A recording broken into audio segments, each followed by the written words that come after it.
نعرہ تکبیر، نعرہ تکبیر، نعرہ رسالت، شہزادہ سیدنا، شہزادہ سیدنا، نعرہ تکبیر۔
مشہور آیت کریمہ سنتے رہتے وما خلقت الجن والانس الا لیعبدون، کہ ہماری اور آپ کی اس دنیاوی زندگی کا مقصد کیا ہے؟ کتنے لوگ آئے چلے، خصوصاً ابھی جو آپ نے دیکھا کورونا کال، اور پتہ نہیں اسے چھٹکارا بھی ملا کہ نہیں ملا۔ تھرڈ ویو، کہیں کسی ملک میں فورتھ ویو، ففتھ ویو بھی آ چکی، اور ابھی کب تک حالات میں آ رہے ہیں پوری طرح سے۔ انڈیا میں بھی آپ دیکھ رہے ہیں کہ ڈیلی 10 سے 15 ہزار کے بیچ کا آنکڑا، یعنی ایک ہفتے میں 1 لاکھ مریض ابھی بھی ہو رہے ہیں، اور ہر شہر نے اس وقت میں نظارہ دیکھا، سنا، سمجھا، محسوس کیا۔ بہت سے لوگوں کو ہم نے بھی کھو دیا۔ اللہ تعالیٰ ان سب کی بے حساب مغفرت فرمائے۔ تو ہمارے لیے عزیز تھے، آپ سب کے بھی رشتے دار، جہاں بھی میں جا رہا ہوں، جیسے جناب سلیم اللہ صاحب اشرفی زندہ دل انسان تھے، اور بھی کچھ گھروں میں گیا نہیں، دو بھائی کی والدہ کا انتقال ہوا، اور لوگ ہوں گے ایسے جہاں میں نہیں جا سکا۔ رب قدیر اپنی خاص رحمت میں سب کو جگہ عطا فرمائے، اور جن کی زندگی کو اللہ نے باقی رکھا ہے، یہ ہماری اور آپ کی زندگی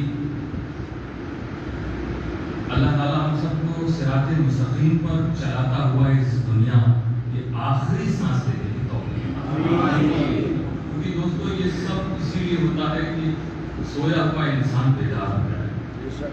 سونے والوں جاگو جاگو، اس نیند کی دنیا سے بھاگو، جو قوم کے سوتی رہتی ہے تقدیر کی اس کی سوتی ہے۔ حضور محدث عالم نے اس لیے فرمایا۔ تو اگر یہ کورونا نے ہم کو جگا دیا تو ہم قسمت والے ہیں، اور اگر سوتے سوتے ہی چلے گئے تو ہماری زندگی سے فائدہ کیا ہوگا؟ جس کا اعلان قرآن میں اللہ تعالیٰ نے فرمایا کہ میں نے تمہیں کس لیے پیدا کیا، اور یہ تو قسمت اتنی ہم لوگوں کی اچھی کہ ہم سب مسلمان ہیں۔ کیونکہ جیسے ایک آدمی ہو، اس کے آنکھوں پہ پٹی باندھ دیا جائے اور دور دراز سے سفر کرایا جائے، اسے کچھ خبر ہی نہیں کہ وہ کتنے کلومیٹر کا سفر کر رہا ہے، جہاز اس کو لے جا رہے ہیں، کتنی بلندی پر ہے، کہاں لے جا رہے ہیں، کچھ معلوم نہیں، اور گھنٹوں بعد اس کی آنکھ کی پٹی کسی میدان میں جا کے کھول دیا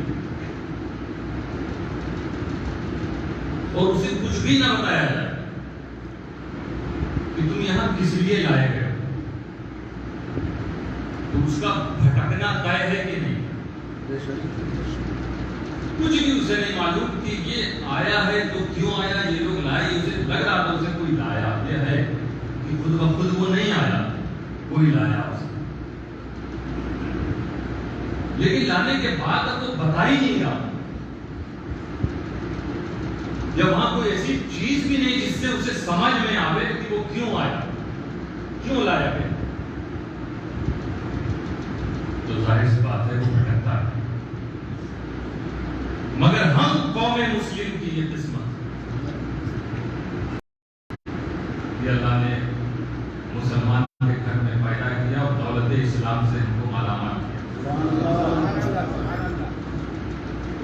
اب یہ آنے کے بعد ایسا نہیں کہ ہمیں پتہ نہ ہو کہ ہم یہاں ہیں کیوں۔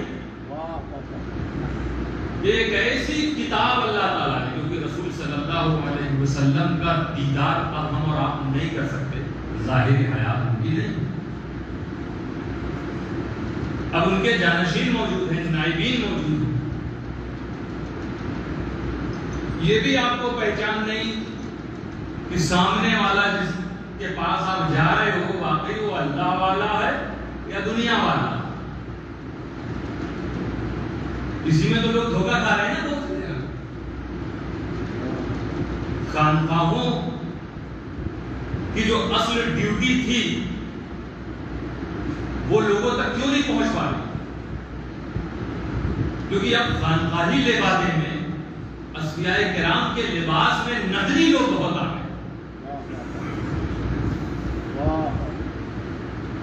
اب عوام کو پہچانتی نہیں ہے اصلی کون نقلی کون، اس لیے کہتے ہیں ولی را ولی بھی شناس، بزرگوں نے ولی کو تو ولی پہچان سکتا،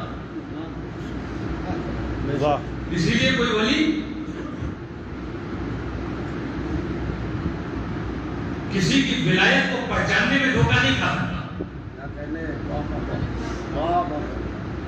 یہ ولی کسی غیر ولی کو ولی سمجھ لے، ایسا نہیں، ولی ولی کو پہچان لیتا، کیونکہ یہ بھی ڈیوٹی والے، وہ بھی ڈیوٹی والے۔ اکثر آپ کو دنیاوی محکمے میں جن کی ڈیوٹی ہوتی ہے، سی آئی ڈی، ویجیلنس، پولیس، یہ وہ، یہ اپنے ڈپارٹمنٹ کے لوگوں کو خوب پہچانتے ہیں۔ بے شک بے شک۔ مجمع میں ہے، یہ الگ ڈسٹرکٹ سے آیا، یہ الگ ڈسٹرکٹ سے آیا، اور ایک ہی گیدرنگ میں کہیں دونوں ملے تو سب کو واچ کر رہے ہیں، مگر ایک دوسرے کا سامنا ہوگا تو کوئی نہ کوئی نشانی اپنی بتا دیں گے، وہ سمجھ جاتا ہے یہ تو اپنے ہی ڈپارٹمنٹ کا۔ تو جو ڈیوٹی والے ہوتے ہیں نا بلا نفسی، وہ ایک دوسرے کو خوب پہچانتے ہیں۔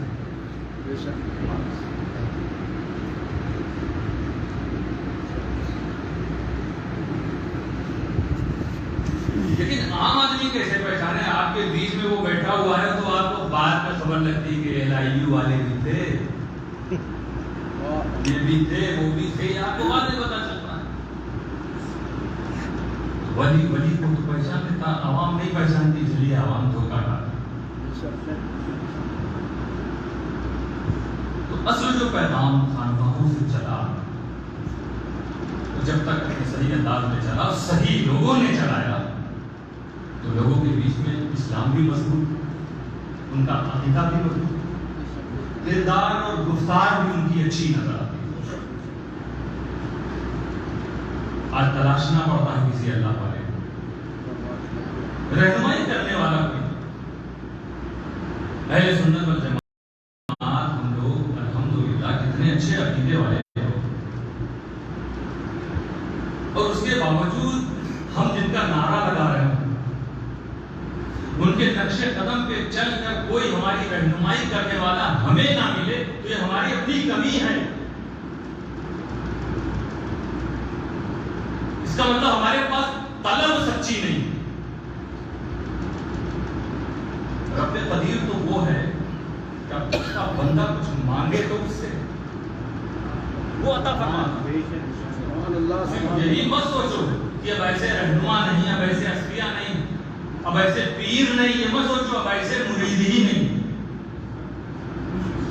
کیونکہ یہ مرید پیر کے پاس سے دنیا کے لیے جاتا ہے۔ کتنا بڑا لگے یہ پیری مریدی کا رشتہ، یہ صرف دنیا کے لیے نہیں تھا، یہ تھا کہ آپ وسیلہ بنا لو کہ آپ کے پیر و مرشد سے وہ کی زبان سے آپ کے لیے وہ دعا نکلے جس دعا کی تعلیم رسول نے دی، جس دعا کو خدا نے قرآن میں نازل کیا. وہ صرف دنیا داری نہیں کہ دنیا اچھی بن جائے، بلکہ وہ دعا ہے ربنا آتنا فی الدنیا حسنہ وفی الآخرۃ حسنہ. کبھی مرشد سے یہ مانگو جب تم دنیا مانگنے آؤ، بزنس مانگنے آؤ، تجارت مانگنے آؤ، اولاد مانگنے آؤ، تم بیماریوں سے شفا مانگنے آؤ، تو آخرت کی بھی دولت مانگو. یہ اللہ نے تمہیں سکھایا. تو کیونکہ عوام میں طلب بھی ویسی نہیں، ان کی ڈیمانڈ جیسی ویسے انہیں پیر بھی مل جائے.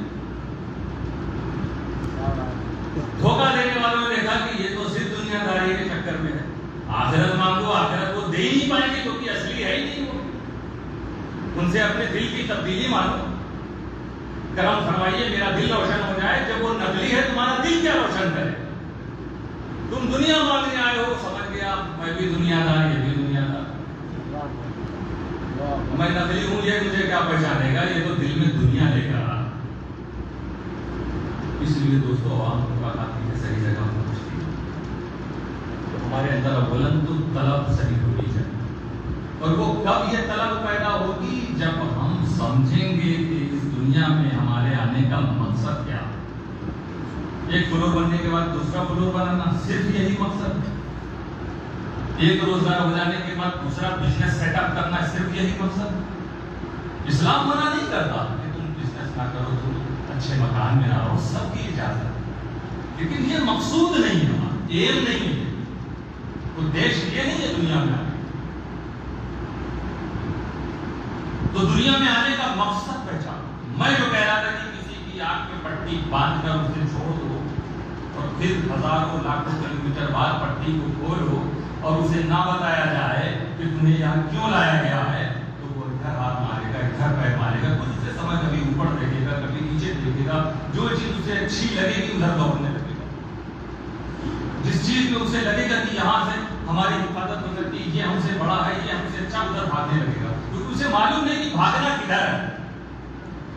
کبھی وہ اتر جائے گا، کبھی دکشن جائے گا، کبھی پورب جائے گا، کبھی پچھم جائے گا. پہاڑ آیا تو اس پہ چڑھنے کی کوشش کرے گا، سورج نکلا تو اسے دیکھے گا، چاند کی چاندنی موجود تو اسے دیکھے گا. تو ادھر ادھر بھٹکے گا کیونکہ بتایا نہیں جا رہا ہے، اسے معلوم نہیں. مگر یہ مسلمان قوم اللہ نے کتنا بڑا احسان کیا، نبی مصطفیٰ کو بھیج کر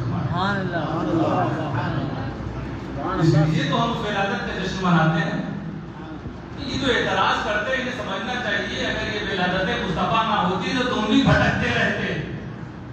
سب لوگ بھٹکنے والوں کو راہ دکھانے کے لیے میلاد مصطفیٰ ایسی نعمت کہ جس سے بھٹکنے والوں کو راہ مل گئی ہو، جس ولادت کے بعد اس ولادت کا جشن کیوں نہ منایا جائے.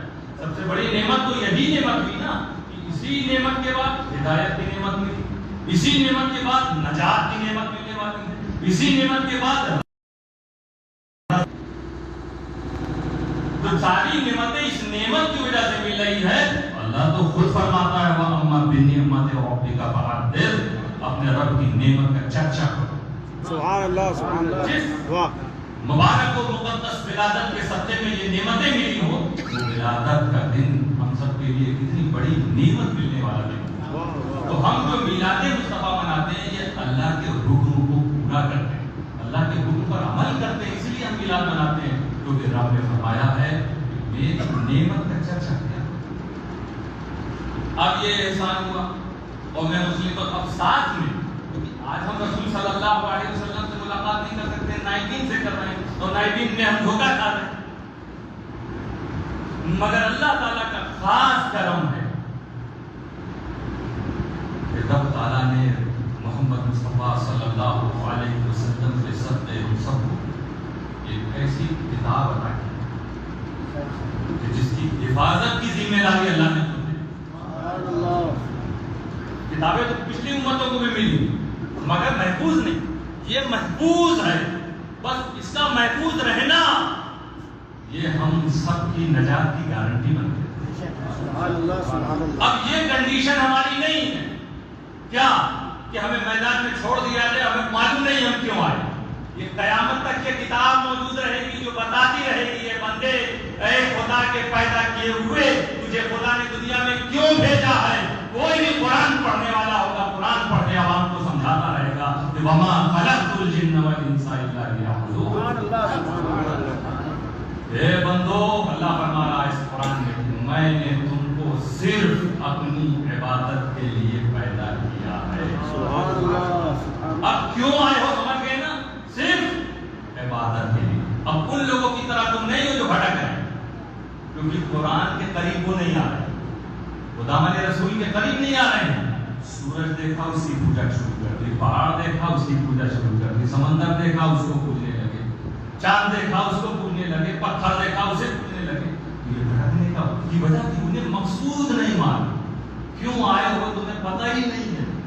ہم مسلمان ہیں، ہمیں نائبین رسول بتاتے چلے آ رہے ہیں، قرآن کے ذریعے قرآن دکھاتے نظر آ رہے ہیں، قرآن کا پیغام پہنچاتے نظر آ رہے ہیں کہ بندے دنیا میں آنے کا مقصد کیا ہے۔ اب یہ مقصد جاننے کے باوجود اگر ہم اسے پورا نہ کریں تو کتنی بڑی محرومی ہم لوگ۔ تو آج ہم امت مسلمہ جو دنیا کی سب سے پاورفل امت ہے، اور اسی قرآن نے جس کو کہا ہے انتم الاعلون، تم پاورفل قوم، تم بلند بالا، کنتم خیر امہ، تم بہترین امت ہو۔ قرآن اعلان کر رہا ہے، جسے خدا قرآن کہہ رہا تو خدا کہہ رہا ہے، پیدا کرنے والا کہے تم سپر پاور ہو، تم کہو کہ بڑے پریشان ہو، بڑے کمزور، سمجھے میں نہیں رہا۔ بلا تمثیل میں کہہ رہا ہوں، کوئی کمپنی کوئی مال بنائے وہ دعویٰ کرے کہ یہ بہت اچھا ہے، بہت اچھا ہے، اور مال یہ کہتا نظر آ رہا ہے کہ نہیں میں بالکل بیکار ہوں، میں بہت کمزور ہوں۔ یہاں تو یہ دنیا بنانے والی کمپنی اور سامان کی بات نہیں، وہ رب کائنات فرما رہا ہے جس کی کوئی بات غلط نہیں، وہ کہہ رہا انتم الاعلون، تم بلند بالا اعلیٰ، جس کو تم سجدے میں کہتے ہو سبحان ربی الاعلیٰ، میرا رب اعلیٰ، سجدے میں بولتے ہو، ہر سجدے میں کہتے ہو سبحان ربی الاعلیٰ، وہ رب کہہ رہا ہے یہ مجھ کو اعلیٰ کہنے والے لوگوں انتم الاعلیٰ، تم بھی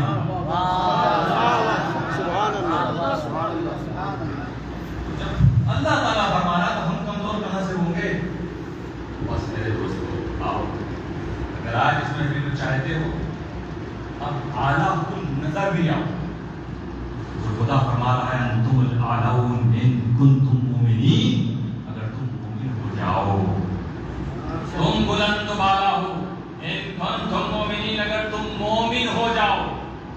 تو اگر تم یہ سمجھتے ہو کہ تم کمزور ہو، تم پسپا ہو، تم نیچے ہو، تم ہارے ہوئے ہو، تم ستائے ہوئے ہو، تم گرائے ہوئے ہو، تو یقیناً تمہاری ایمان کی کمزوری ہے، تم ابھی مومن نہیں ہوئے، تمہارا ایمان ویسا ایمان نہیں ہوا جیسا ہونا چاہیے۔ یہ کب ہوگا؟ کب ایسا مضبوط ایمان تمہارا ہو جائے گا؟ اور جب ایمان مضبوط ہوگا تو تم اعلیٰ بھی ہو جاؤ گے۔ یہ ایمان کب مضبوط ہوگا؟ جب اپنی زندگی کے مقصد کو پورا کرتے نظر آؤ۔ وہ مقصد ہے، اللہ فرما رہا ہے کہ میں نے انسان اور جن کو صرف اپنی عبادت کے لیے پیدا کیا۔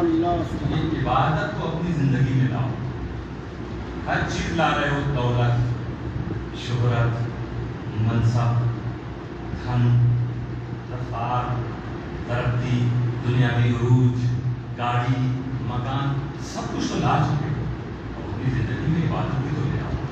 یہ سب چیزیں تو مقصود ہی نہیں تھی، یہ تو دنیا میں تمہیں جینا ہے، ضرورتیں ہیں، اپنی ضرورتوں کو پورا کرو، لیکن وہ جو روح نکلنے کے بعد بھی جو تمہیں کام آنے والی چیز ہے وہ کماؤ اس دنیا، کیونکہ وہاں جب روح نکل جاتی تھی تو نہ یہ اولاد قبر میں ایک رات تمہارے ساتھ، نہ تمہارے گھر کا اے سی، یہ گاڑی، یہ عیش آسائش، یہ آرام دہ چیزیں، یہ عمدہ عمدہ چمکنے والے ستارے جو تم نے دنیا کی آسمان کی نقل اپنے گھروں میں کی ہے،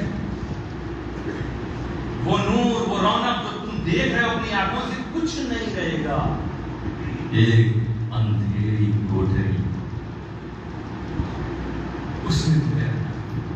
لیکن اگر تم مومن بن کے گئے ہو، یہ جیون میں جیون کے ادیش کو پورا کرتے ہوئے گئے ہو، پانچوں وقت نماز پڑھتے ہوئے گئے ہو، ماں باپ کا ادب و احترام کرتے ہوئے گئے ہو، بیوی پر ظلم نہیں، بیوی سے محبت کرتے ہوئے گئے ہو، اس کا حق ادا کرتے ہوئے گئے ہو، بچوں کی اچھی پرورش کرتے ہوئے گئے ہو، پڑوسیوں سے غلطی ہوئی انہیں معاف کرتے ہوئے گئے ہو، بھائی بھائی میں جھگڑا تھا اب جھگڑے کو مٹاتے ہوئے گئے ہو، وہ جتنی چیزیں خدا نے تم سے کہی، اس کا حق ادا کرو، اس کا حق ادا کرو، اس کا حق ادا کرو، یہ سارے حقوق کو تم ادا کرتے رہے، بندوں کے بھی حقوق کو ادا کرتے چلے گئے، خدا کے بھی حقوق کو ادا کرتے چلے گئے، اب تم پہنچو گے تو وہ کال کوٹری نہیں، جنت کا ایک باغ نظر آئے گی۔